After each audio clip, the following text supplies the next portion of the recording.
Hi guys, we are still we are still looking at this second article. Okay, so we've been looking at most of it last week. We just need this lesson to finish looking at the article, and then in tomorrow's lesson we're going to start to think about comparison, how we begin to look for things that link the two articles. But we still need to just complete our reading of this one. So it's a little reminder.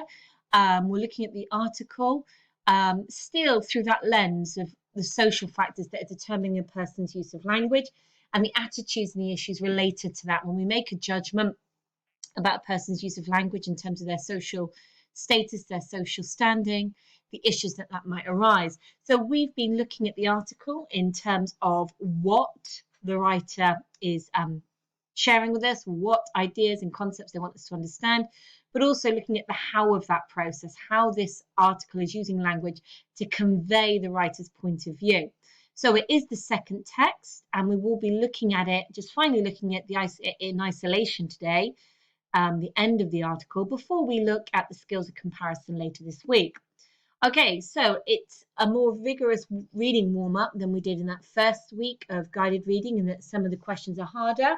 Are looking more at cohesive devices, so getting us to think back to what we've read earlier and what's occurring. And actually, as we move towards the end of this article, a very common aspect of all of the high standard journalistic writing that we'll encounter, and therefore the sort of style that we want to mirror in our own writing, is this kind of cyclical structure that we begin to see within the article. Links, sometimes they're subtle, sometimes they're more explicit, that create that cyclical structure that begin to mirror the opening of this article. So we will be on the lookout for those today.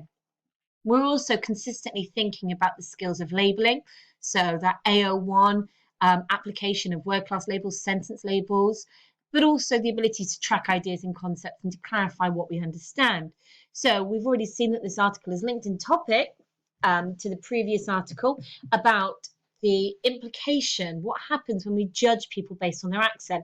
And actually, both of them are demonstrating a pretty what we call descriptivist point of view. In other words, they're looking at the issue and their attitude is that it is wrong to judge people based on how they speak, that there is something inherently flawed and biased in judging people based on how they speak. In other words, valuing somebody more on how they sound rather than on the quality of what they're saying. Okay, so just going to remind you then that on each slide there's a series of tasks to complete. Okay, tomorrow's lesson will be that quiz, a small quiz to check your understanding of both in terms of content, and then we'll be looking at the analytical skills of comparison. Okay, so there is the PDF Word version of the article available that we were looking at last week. It's the same article, so you can, wherever you're making the notes last week, really this is going to be a continuation. And a little quick disclaimer that in the exam, you'd only really spend 7 to 10 minutes doing this process. So we are really in that slow motion approach. Okay, we've really slowed this process down. So just make sure you've got your materials ready, highlighters, pens, somewhere to make your notes and your copy of the article. Okay, and then we're going to dive back in, but we're coming in at the article towards the end. Okay, lovely. So last time we were together, I did like this article by Dr. Katie Edwards, Shut Your Face. We had a look at this paragraph. Okay, so I just want to give you a minute to orientate yourself in the article. Okay, it turns out that very few people like to think they have a discernible accent. So we're kind of moving towards the end of the article now. We're moving towards the climax, the conclusion in terms of her attitudes. Okay, and we ended up last lesson just recognizing that she's using these adjectives. Okay. Rough, common, ignorant, not to show her own attitude towards accents, but to reflect how the public, how certain elements of society view people who speak with an accent.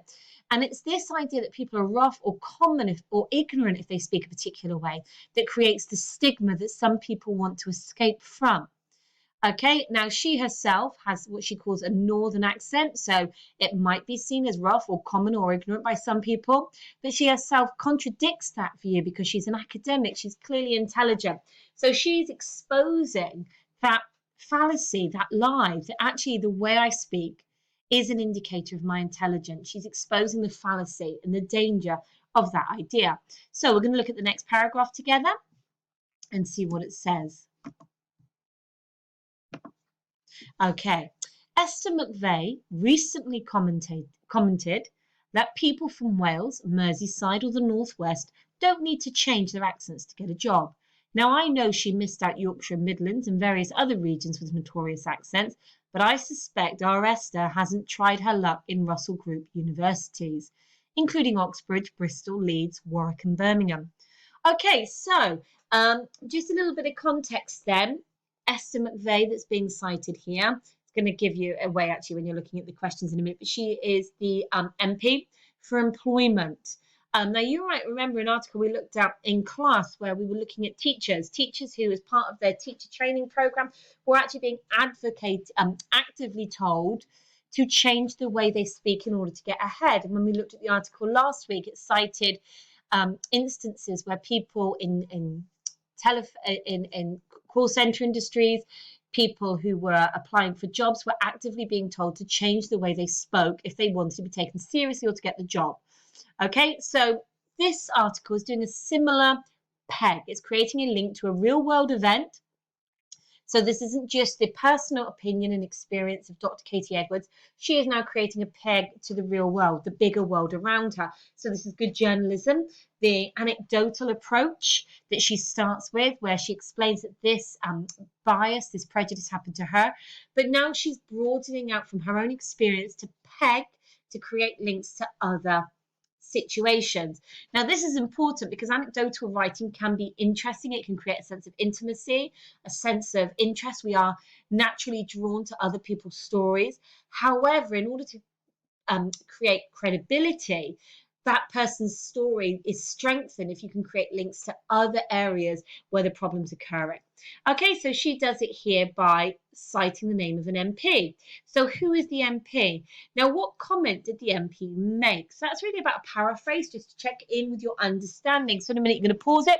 What comment did that MP make? Also, if we were looking at expanding notes, I know it's not an explicit task, actually going to an MP of all the opinions she could have gone to. What does the strength of an MP's opinion bring to her article? Does it make it a stronger opinion or does it weaken it?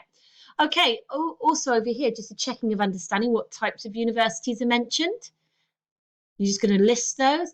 And is the implication in this paragraph that these universities are prejudiced against accents or for them? Okay, my lovely, so just press pause, work through those answers, and we'll go through them together shortly. Okay, so I gave a clue because I had to give our context. So Esther McVeigh is the MP. I believe she was Educational Secretary. Okay, and it said she recently commented that people from Wales, Merseyside or the North West don't need to change their accents to get a job. So what I'd just like to pick up on here is a few things just to add to our bank of knowledge. We've got that subordinate in conjunction that. As soon as that is used within a sentence, we can upscale our labeling. We're looking at an opening complex sentence. It begins with Esther McVeigh. So that's our subject of the sentence and making it declarative. So recently commented. Now, recently, again, is trying to create a sense that this has happened within an immediate time frame. Okay, this isn't something 10 years out of date. This has happened recently. And the comment that our employment secretary has made is that you don't need to change your accent to get a job. Now, in itself, then, that kind of clause, that final subordinate clause, you don't need to change your accent to get a job, suggests that in the past you might have, or that there needed to be some clarity from the MP for education and, for employment, that actually to get a job, you don't need to change your accent. Now, that itself is all about inference. The inference there, what people have been working out or previously kind of feeling that they had to do was change the way they spoke in order to get a job, that there was an unwritten expectation that that was needed. So this MP has come out against that. Now, I know she missed out. So back into the anecdotal tone, the first person pronoun I here from Katie Edwards. I know that she missed out Yorkshire and the Midlands and various other regions with notorious accents. Nice little adjective choice there, notorious accents, suggesting notoriety and infamy, that these are places where accents are seen as particularly strong or unpleasant. And then we've got that little conjunction, but. Okay, but I suspect our Esther hasn't tried her luck in Russell Group universities. Okay, so as soon as we see that, we're being introduced to our answer. What types of universities are mentioned? Russell Groups. Now, these are the top percentage of universities in the country.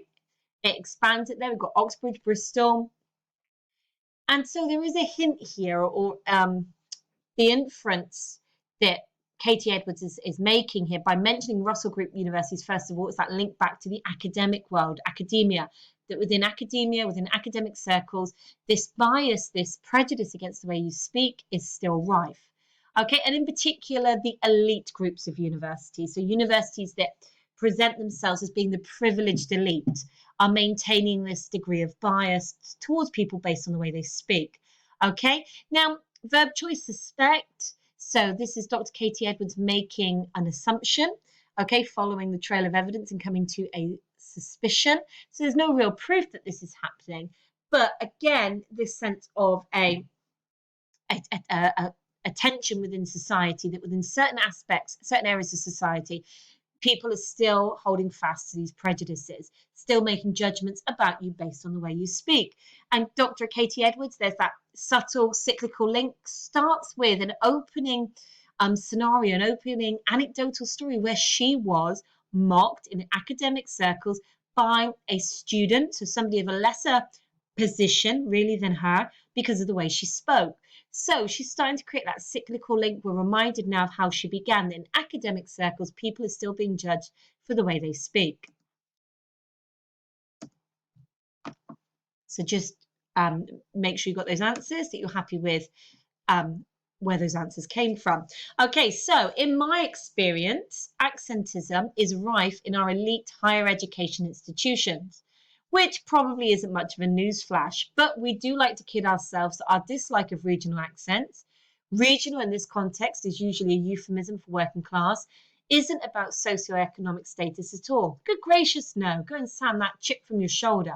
But more about consideration for the listener. You see, the international listener simply can't understand English spoken with an accent other than one that's been carefully neutralised. What a load of old twaddle. Snobbery really needs to be cloaked in a more elegant garment than that old shroud to be convincing. So actually, this is quite a dense paragraph in terms of the ideas. So in a minute, you're going to pause. You're going to work through the tasks, and then we're going to unpack this paragraph together. Okay, so which phrase reminds us of the anecdotal style of the writer? Which abstract noun does she coin to describe a new type of discrimination? What area of society is prone to this bias? What final metaphor is introduced? Within this paragraph, the writer uses many colloquialisms, slang terms, everyday expressions, such as isn't much of a newsflash. Can you list two others? You find two other colloquialisms in this paragraph. And also the writer introduces two conflicting explanations for our attitude.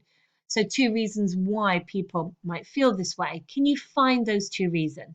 Okay, lovely. So just press pause, work through those tasks, and we'll go through the answers together next.